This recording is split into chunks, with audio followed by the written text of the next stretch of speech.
জাতীয় থেকে আন্তর্জাতিক প্রান্তিক জনপদ থেকে নগর চারপাশ ঠিক কি ঘটছে এই মুহূর্তে তা নিয়ে আয়োজন এখন চারদিক। সঙ্গে আছি আমি তৌহিদুর রহমান। এনবিআর বিলুপ্তির পর গঠিত নতুন দুই বিভাগের সচিব নিয়োগে প্রশাসন ক্যাডারদের সঙ্গে দ্বন্দ্বের জেরেই কর্মকর্তারা আন্দোলনে নামেন, যা পরবর্তীতে সরকার বিরোধী আন্দোলনে রূপ দেওয়ার ষড়যন্ত্র ছিল, এমন মন্তব্য করেছেন জ্বালানি উপদেষ্টা মোহাম্মদ ফজলুল কবির খান। ব্যবসা বাণিজ্য, শিল্প, বন্দর ও রাজস্ব আদায় কার্যক্রম অধিকতর গতিশীল রাখার লক্ষ্যে গঠিত উপদেষ্টা পরিষদ কমিটির তাদের অগ্রগতি তুলে ধরতে সচিবালয়ে সংবাদ সম্মেলন করা হয়। এ সময় জ্বালানি উপদেষ্টা জানান, এনবিআরকে দুই ভাগ করার বিষয়ে অধ্যাদেশে মৌলিক ত্রুটি ছিল, যা এটা করেছেন তারা খানিকটা চতুরতার আশ্রয় নিয়েছিলেন। অধ্যাদেশে সংশোধনে সুপারিশ দেবে এই কমিটি। আরও বলেন, সচিবসহ ঊর্ধ্বতন কর্মকর্তাদের নিয়োগে নীতিমালা করা হবে। এদিকে কর্মকর্তাদের আন্দোলনের ফলে ব্যবসা বাণিজ্য ও অর্থনৈতিক কার্যক্রম মারাত্মকভাবে ক্ষতিগ্রস্ত হয়েছে। এনবিআর এর যে এই নামটা এটা না থাকা সহজেই ভালো। দুইটা ডিভিশনের কথা বলা হয়েছে, সেই দুইটা ডিভিশন হওয়া ভালো। অধ্যাদেশের কিছু ত্রুটি আমরা আইডেন্টিফাই করছি, তো সেই ত্রুটিগুলি আমরা সংশোধনের জন্য সরকারকে পরামর্শ দেব। সমস্যাটার সূত্রপাত হচ্ছে যে বিসিএস প্রশাসন ক্যাডারের সঙ্গে অন্যান্য ক্যাডারের যে বিরোধ, এবং এইটা ওই যে শুল্ক আবগারি এবং আয়কার, এটা প্রথমে একটা নিরীহ আন্দোলন, একটা ক্যাডারের সমস্যা, ক্যাডারের প্রসপেক্ট, তো পরে এটা কিন্তু সরকার বিরোধী আন্দোলনে পরিণত হয়েছে। আগামী 31 জুলাইয়ের মধ্যে রাজনৈতিক দলগুলোর সাথে ঐক্যমত্যে পৌঁছে জুলাই সনদ ঘোষণা করতে চায় জাতীয় ঐক্যমত্য কমিশন। একথা বলেছেন জাতীয় ঐক্যমত্য কমিশনের সহ সভাপতি অধ্যাপক ডক্টর আলী রিয়াজ। সকালে রাজধানীর ফরেন সার্ভিস একাডেমিতে রাজনৈতিক দলগুলোর সাথে 12তম দিনের মতো বৈঠকের সূচনা বক্তব্যে তিনি এসব কথা বলেন। মৌলিক কিছু বিষয়ে একমত হয়েই জুলাই সনদ প্রকাশ করা হবে বলেও জানান জাতীয় ঐক্যমত্য কমিশনের সহ সভাপতি। এই সপ্তাহের মধ্যেই সবার সাথে আলোচনা করে দ্রুততার সাথে জুলাই সনদের কাজের বিষয়ে অগ্রসর হবে বলেও আশা করেন তিনি। আমাদের অনুরোধ, এমনিতে দেরি হয়েছে,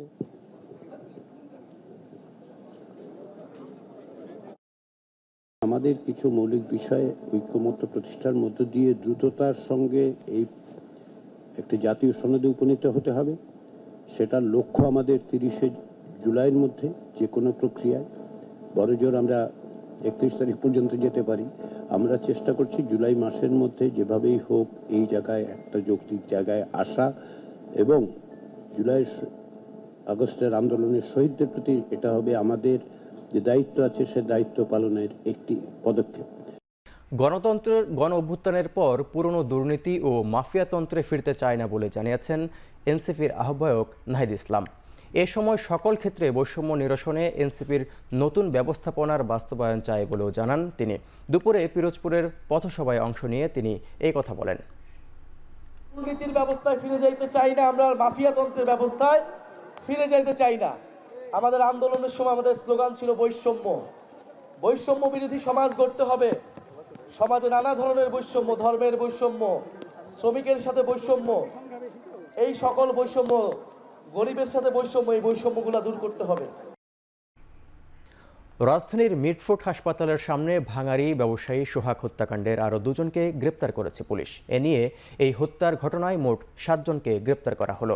এদিকে এই ঘটনার বিচারের দাবি ও স্যার সলিমুল্লাহ মেডিকেল কলেজ হাসপাতালের নিরাপত্তা নিশ্চিতে কার্যকর পদক্ষেপ না নেওয়া পর্যন্ত শাটডাউনের ঘোষণা দিয়েছে শিক্ষার্থীরা। দুপুর থেকেই এই দাবিতে হাসপাতালের সামনে বিক্ষোভ করে শিক্ষার্থীরা। এর আগে গেল বুধবার ব্যবসায়ী লাল চাঁদ ওরফে সোহাগকে প্রকাশ্যে নৃশংসভাবে কুপিয়ে এবং পাথর মেরে হত্যা করে সন্ত্রাসীরা। পরের দিন ওই ঘটনায় নিন্দার ঝড় উঠে নিহতের বোন বাদী হয়ে কোতোয়ালি থানায় 19 জনের বিরুদ্ধে মামলা দায়ের করেন।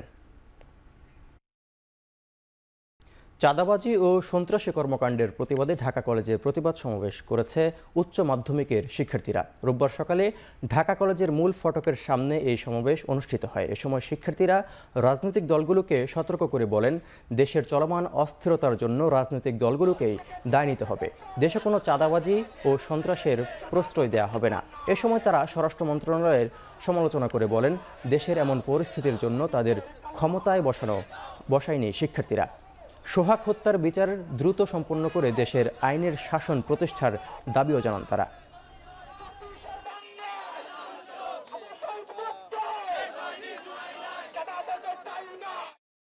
রাজনৈতিক দলগুলোর দিকে যেতে চাই। আপনারা বিপ্লব পরবর্তী সময়ে যে সহনশীল আচরণ করার কথা ছিল তা করেননি। যারা দেশ অরাজকতা শুরু করেছে সে যে দলই হোক, বিএনপি, শিবির, এনসিপি, আপনারা ভীত হন, আপনার ইতিহাস দেখে ভীত হন। নির্বাচনী প্রতীক হিসেবে শাপলাকে বাছাই করেছিল জাতীয় নাগরিক পার্টি এনসিপি। তবে নির্বাচন কমিশন শাপলাকে নির্বাচনী প্রতীক হিসেবে তফসিলভুক্ত না করায় নীতিগত সিদ্ধান্ত নিয়েছে। এ বিষয়ে আগারগাঁওয়ে নির্বাচন ভবনে সিএসির সাথে বৈঠক করেছে এনসিপির নেতাকর্মীরা। সেখানে আছেন সহকর্মী মিয়া আমিরুল। বিস্তারিত জেনে নিচ্ছি তার কাছে। আমিরুল, কি বলছেন এনসিপি নেতাকর্মীরা? আমাদের বিস্তারিত জানাবেন। তাওহিদ, এনসিপির নেতৃবৃন্দর যে বর্তমানে সবচেয়ে বেশি আলোচিত বিষয় এবং তারা যেটি চাচ্ছে যে শাপলাকে তাদের দলের প্রতীক হিসাবে তারা কিন্তু সেটি আবেদন তারা বারে বারে নির্বাচন কমিশন বরাবর তারা কিন্তু জানিয়েছেন। এবং আমরা কিছুদিন আগে দেখেছিলাম যে কমিশন যখন তাদের প্রতীকগুলো নিয়ে তারা কথা বলে, সেই ক্ষেত্রে কিন্তু আগেরকার সময় যে 69টি প্রতীক ছিল তার সাথে আরও কিছু বাড়িয়ে 115টি প্রতীক তারা বরাদ্দ চায় এবং বরাদ্দ চেয়ে তারা কিন্তু কার্যক্রম তারা পরিচালনা করছেন। এরই মধ্যে আমরা যেমনটি দেখতে পেয়েছিলাম যে কমিশনের কাছে এনসিপি যখন তাদের নিবন্ধনের আবেদন করে সেদিন থেকে কিন্তু তারা শাপলা প্রতীক নিয়ে তারা বেশ প্রচারণা চালাচ্ছেন। এবং এনসিপির নেতৃবৃন্দ আজকে যখন ইস্তে এসেছেন তাদের কিন্তু আনঅফিসিয়ালি যতটুকু আমরা জানতে চেয়েছিলাম তারা যেটি জানিয়েছিলেন যে তাদের সমসাময়িক বিভিন্ন বিষয়। তো আপনি জেনে থাকবেন যেহেতু এই প্রতীকটি নিয়ে তারা বেশ কয়েকদিন ধরে বেশ কিছু জায়গায় কিন্তু এটি আলোচনার অন্যতম বিষয় হয়ে দাঁড়িয়েছে। এবং এরই আগে আপনি হয়তোবা জেনে থাকবেন যে নির্বাচন কমিশনাররা এবং সেই সাথে প্রধান নির্বাচন কমিশনারের পক্ষ থেকে কিন্তু বলা হচ্ছে যে তারা শাপলাকে কোনো রাজনৈতিক দলের প্রতীক হিসেবে দিতে চাচ্ছে না। তার কারণ হিসেবে তারা যেটি বলছিল যে মূলত সব ধরনের আইন বিচার বিশ্লেষণ করে কিন্তু তারা সেটি করবেন বলে জানিয়েছেন, যেটা আমরা কিন্তু গত যেই কমিশন সভাটি ছিল কমিশন সভা পরবর্তী যে আমরা ইসি সানাউল্লাহর বক্তব্যে কিন্তু আমরা সেই বিষয়টি জানতে পেরেছিলাম। এবং আপনি হয়তোবা এখন যেমনটি দেখতে পাচ্ছেন যে এখানটায় কিন্তু কমিশন প্রধান নির্বাচন কমিশনারের সাথে যে বৈঠকটি চলছে সেটি কিন্তু প্রায় 11টার পর শুরু হয়ে বলা চলে প্রায় 2 ঘন্টার বেশি সময় ধরে কিন্তু বৈঠকটি চলছে।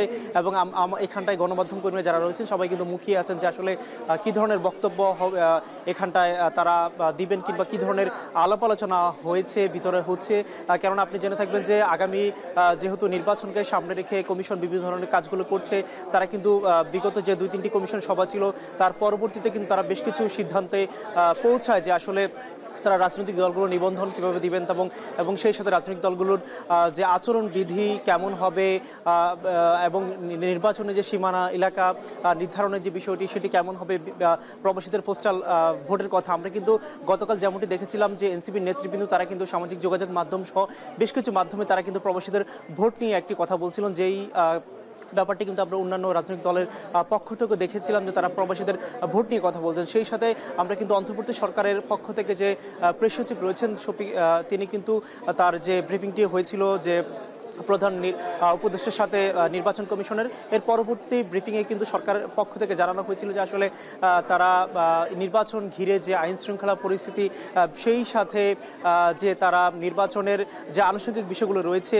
সব কিছু মিলিয়ে তারা কিন্তু নির্বাচন কমিশনের প্রতি একটি আশা ব্যক্ত করেছেন যে আসলে সব কিছু দেখভাল করে সব কিছু মিলিয়ে তারা ব্যাপারটি দেখবেন। এবং কমিশনও কিন্তু জানিয়েছেন তারা ডিসেম্বরের মধ্যে সব ধরনের প্রস্তুতি সম্পন্ন করবেন। তাওহিদ, এই ছিল আমার কাছে এখনকার, আর একটু পরে আমরা ব্রিফিংয়ের মাধ্যমে আপনাকে বিস্তারিত জানাতে পারবো। তাওহিদ, এনসিপির প্রতীক বরাদ্দ নিয়ে সিএসির সাথে বৈঠকের সবশেষ খবর জানাচ্ছিলেন সহকর্মী মিয়া আমিরুল। পদ্মা ও গড়াই নদী খনন কাজে অনিয়ম দুর্নীতির অভিযোগে কুষ্টিয়া পানি উন্নয়ন বোর্ডের ড্রেজিং কার্যালয়ে অভিযান চালাচ্ছে দুর্নীতি দমন কমিশন। এ বিষয়ে আরও জানতে কুষ্টিয়া পানি উন্নয়ন বোর্ডের ড্রেজিং কার্যালয় থেকে যুক্ত হচ্ছেন সহকর্মী মেজবাউদ্দিন পলাশ। দুদকের অভিযান এখনও চলছে কিনা জানাবেন, অনুসন্ধানে কোনো কিছু বেরিয়ে আসলো কিনা, সবশেষ কী তথ্য রয়েছে বিস্তারিত জানাবেন।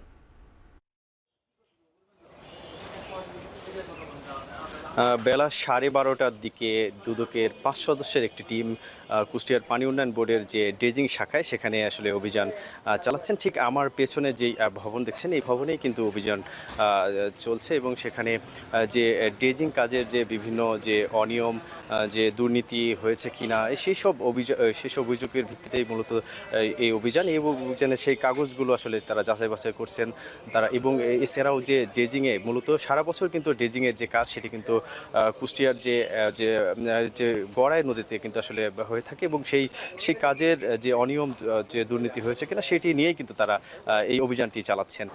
আমি দেখেছি যে 5 সদস্যের যে টিম সেটি আসলে অভিযান এখন সেখানে চালাচ্ছেন। কর্মকর্তা যে এখানকার যে নির্বাহী প্রকৌশলী ড্রেজিং যে নির্বাহী প্রকৌশলী তিনি না থাকার কারণেই কিন্তু একটু সময় লেগেছে, তারপরে তিনি আসেন এবং তারপরেই এখন ঠিক যে আমার পেছনে যে ভবন সেখানে অভিযানটি চলছে। মূলত যে এখানে যে বিভিন্ন বিষয় তিনি বলছিলেন যে আমি কথা বলেছি যে অভিযানে যে দুদকের যারা টিম রয়েছেন তাদের সাথে কথা বলেছি, তারা বলছেন যে মূলত যে খনন কাজ সহ যে এই যে আপনার ড্রেজিং মেশিন চালাতে কিন্তু তেলের যে প্রয়োজন, সে তেল ক্রয়ের যে বিভিন্ন অনিয়মের যে ব্যাপারগুলো এবং খনন কাজের যে বিষয়গুলো সেইগুলো কিন্তু তারা খতিয়ে দেখছেন এবং সেইগুলো খতিয়ে দেখার পরেই যে পরবর্তীতে এবং সময় গেলে আসলে বলা যাবে যে এই অভিযানের কি অবস্থা সেটি আসলে বলা যাবে। তবে যে অভিযানটি সেটি কিন্তু এখনও যে চলমান রয়েছে। আর একটু বলে রাখি যে এছাড়াও একটু বলে রাখি যে কুষ্টিয়ার তালবাড়ি অভিমুখ থেকে যে কুষ্টিয়ার যে খুকসা প্রায় 30 কিলোমিটার যে নদী, সেই নদী গড়াই নদী, সেই নদীর কিন্তু যে বিভিন্ন সময় যে খনন কাজটি সেটি আসলে হয় এবং সেই খনন কাজে কিন্তু যে শুকনো মৌসুমে আমরা দেখেছি যে এরকম একটি মৌসুম কিন্তু নদীর যে ধুধু বালিচর আসলে আমরা দেখেছি। কিন্তু এই যে খনন কাজের যে কাজটি সেটি কিন্তু পরিপূর্ণতা না পাওয়ার কারণে কিন্তু এরকম যে অবস্থান আসলে আমরা দেখেছি। তবে এই বিষয়গুলো তারা খতিয়ে দেখছেন। এই ছিল আমার কাছে কুষ্টিয়া থেকে। কুষ্টিয়ার পানি উন্নয়ন বোর্ডের দুর্নীতির বিষয়ে দুর্নীতি দমন কমিশনের অভিযান নিয়ে বিস্তারিত জানাচ্ছিলেন মেজবাউদ্দিন পলাশ।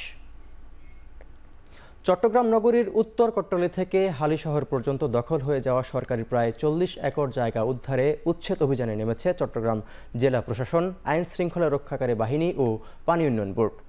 বিস্তারিত জানতে যুক্ত হচ্ছেন সহকর্মী কাজী মাহফুজ। অভিযানের কতদিন চলতে পারে? আপনার কাছে বিস্তারিত অভিযান সম্পর্কে আর কি তথ্য রয়েছে জানাবেন। আপনি যেমনটি বলছিলেন যে চট্টগ্রামের উত্তর কাট্টলী সাগর উপকূলের প্রায় 40 একর জায়গা, যেটি মূলত পানি উন্নয়ন বোর্ডের জায়গা, এই জায়গাটি দীর্ঘদিন ধরে প্রভাবশালীদের দখলে রয়েছে এবং আমরা দেখেছি বিগত সরকারের আমলে, আওয়ামী লীগ সরকারের আমলে মন্ত্রী, এমপি এবং মেয়ররাই মূলত এই জায়গাগুলো দখলে নেয়। পাশাপাশি বড় বড় কয়েকটি শিল্প গ্রুপও এই 40 একর জায়গার বিভিন্ন অংশ দখলে নিয়ে তারা স্থাপনা গড়ে তোলে এবং পানি উন্নয়ন বোর্ড সহ জেলা প্রশাসন ওই সময়ে বেশ কয়েকবার চেষ্টা করেও এই জায়গাগুলো প্রভাবশালীদের কাছ থেকে দখলে আনতে পারেনি। পরবর্তীতে রাজনৈতিক পট পরিবর্তনের পর আমরা দেখতে পাচ্ছি যে আজকেই মূলত পানি উন্নয়ন বোর্ড, জেলা প্রশাসন সহ অন্যান্য যে আইন শৃঙ্খলা রক্ষাকারী বাহিনী, সেনাবাহিনী সদস্যদের নিয়েই মূলত আজ অভিযান শুরু করেছে। এর মধ্যে সকাল 9টায় অভিযান শুরু হয় এবং আজ বিকেল 5টা পর্যন্ত এই অভিযান চলবে। আগামী 2 থেকে 3 দিন অভিযান অব্যাহত থাকবে এমনটি জানিয়েছেন পানি উন্নয়ন বোর্ডের কর্মকর্তারা। আমরা তাদের সাথে কথা বলেছি, তারা বলছেন যে বিগত সময়ে তারা চেষ্টা করেও আসলে এই জায়গাগুলো দখল করে আনতে পারেনি, পরবর্তীতে আসলে তারা এখন অভিযান শুরু করেছে এবং ইতিমধ্যে কিন্তু আমরা দেখতে পাচ্ছি বেশ কিছু স্থাপনা গুড়িয়ে দেওয়া হয়েছে এবং সেই মালামালগুলো সরিয়ে নেওয়া হচ্ছে। এই দৃশ্যগুলো আমরা দেখতে পাচ্ছি। পাশাপাশি এখানে আমরা একটু দেখানোর চেষ্টা করছি যে কাঁটাতারের নতুন বেড়া দেওয়া হয়েছে, অর্থাৎ পানি উন্নয়ন বোর্ড তাদের এই জায়গাটি দখলে নেওয়ার জন্যই মূলত এই কাঁটাতারের বেড়াগুলো দিয়েছে। অর্থাৎ 40 একর যে জায়গা, পুরো জায়গা জুড়ে এই কাঁটাতারের বেড়া দিয়ে মূলত তারা তাদের দখলে নিয়ে আনার চেষ্টা করছেন এবং তারা বলছেন যে এখানে মূলত বনায়ন করবে, বনায়নের উদ্যোগ নিয়েছেন পানি উন্নয়ন বোর্ড। তবে এখানে যারা এই দীর্ঘদিন ধরে এই জায়গাগুলো দখলে নিয়ে তাদের কার্যক্রম পরিচালনা করছিল, এখানে আমরা দেখেছি গ্যারেজ হয়েছে, পার্কিং হয়েছে, তারা অনেকেই দাবি করছেন যে এখানে কোটি কোটি টাকা ইনভেস্ট করেছেন এবং পানি উন্নয়ন বোর্ড থেকে তারা অনুমতিও নিয়েছেন। পানি উন্নয়ন বোর্ডের কর্মকর্তারা এখানে তাদেরকে জায়গাগুলো বুঝিয়ে দিয়েছেন, এরকম অভিযোগ কিন্তু যারা এই জায়গাগুলো দখলে এতদিন রেখেছেন তারা বলছেন। তো সব কিছু মিলিয়ে আসলে বলা যায় যে পানি উন্নয়ন বোর্ডের কর্মকর্তারা যে আজকে অভিযান শুরু করেছে, অন্যান্য প্রশাসনের উইংগুলোকে সাথে সাথে নিয়ে সেই অভিযান তারা চলমান রাখবে এবং সরকারি যে জায়গাগুলো তারা নিজেদের নিয়ন্ত্রণে এনে বনায়ন সহ অর্থাৎ এই উপকূলীয় এলাকাকে আরও যতটুকু মজবুত করা যায় সেই বিষয় নিয়ে তারা কাজ করবে এমনটি আমাদেরকে জানিয়েছে। চট্টগ্রাম নগরীর উচ্ছেদ অভিযানের সবশেষ খবর জানাচ্ছিলেন সহকর্মী কাজী মাহফুজ। এই মুহূর্তে নাগরিক পার্টি এনসিপি কথা বলছে, সেখানে আর রয়েছেন সহকর্মী জাওয়াত মাহমুদ। সরাসরি চলে যাচ্ছি সেখানে।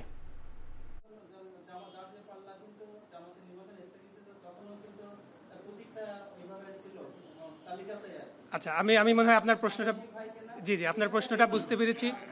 জি, শুরুতেই আমি বলি যে আপনার একটি ভুল ধারণা দিয়ে প্রশ্নটি এসেছে যে জামাতে ইসলামের দাঁড়িপাল্লা কিন্তু এখনও নির্বাচন কমিশনের তালিকাভুক্ত নাই এবং সর্বশেষ যে তালিকা তারা প্রেরণ করেছেন আপনারা দেখবেন সেখানে দাঁড়িপাল্লাকে অন্তর্ভুক্ত করার জন্য তারা এটি রেখেছেন। অর্থাৎ জামাতে ইসলামের নিবন্ধন যখন বাতিল হয়ে গিয়েছিল তখন কিন্তু প্রতীকের তালিকা থেকেও দাঁড়িপাল্লাকে বাদ দেওয়া হয়েছিল। সেই জায়গা থেকে আপনি যদি আওয়ামী লীগের বিষয়টি দেখেন যে আওয়ামী লীগের নিবন্ধন বর্তমানে স্থগিত অবস্থায় আছে। কোনো স্থগিত থাকা বিষয়ের প্রতীক যেটা তাদেরকে বরাদ্দ দেওয়া হয়েছিল সেটি তালিকায় অন্তর্ভুক্ত থাকার সুযোগ নাই। এটি আমরা বলেছি যে যেহেতু আওয়ামী লীগের নির্বাচনী তাদের যে নিবন্ধন সেটি স্থগিত আছে, অতএব তাদের প্রতীকটিও স্থগিত থাকতে হবে, প্রতীকটি এই তফসিলে অন্তর্ভুক্ত রাখার কোনো সুযোগ নেই।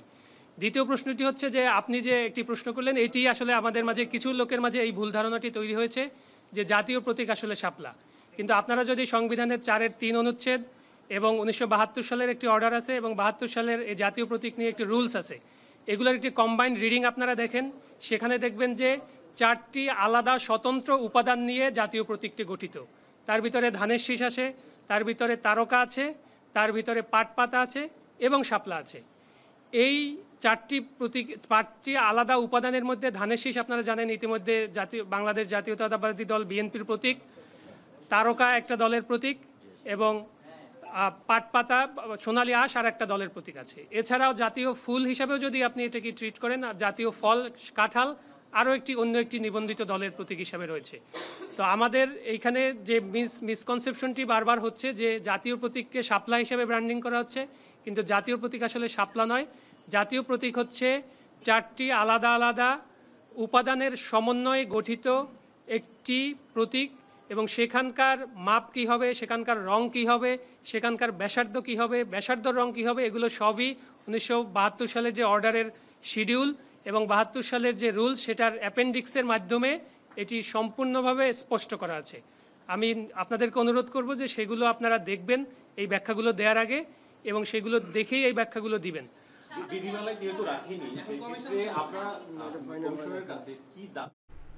নির্বাচনী প্রতীক হিসেবে শাপলা বরাদ্দের বিষয়ে যুক্তি তুলে ধরেছিলেন এনসিপির নেতারা। শেষ করছি এখন চারদিক। এতক্ষণ সঙ্গে থাকার জন্য ধন্যবাদ।